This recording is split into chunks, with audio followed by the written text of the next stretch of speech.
чактуу болуп атат да. Азыр ар бир топто биздин ошол активисттерибиз бар. Активисттерибиз ошол өздөрүнүн топторундагыларга жеткирип, ал ошол топтогу келиндер менен элге жеткиришке болуп атат да.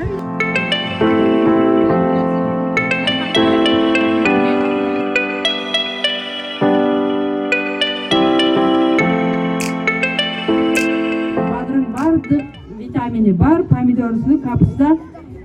Бул жеңил сиңет организмде. Эне жегенден кийин балага дагы барат. Витаминдердин бардык түрү бар. Биз кандай азыктансак, сүт аркылуу балабызга дагы барат. Бактылуу эне, бактылуу балабыз. Кызылчанын организмге пайдасы бул кан басымы түшүүнүн алдын алат. Сабиз бул бой өсүү боюнча эң биринчи жардам болуп эсептелет биз үчүн.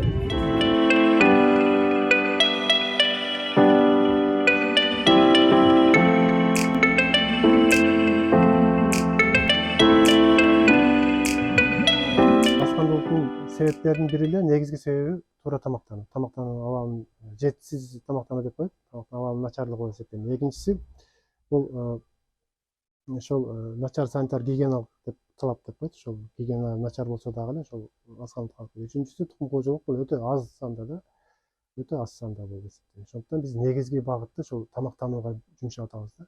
Эгер элдер туура тамактана билсе, аскандуулук азайат.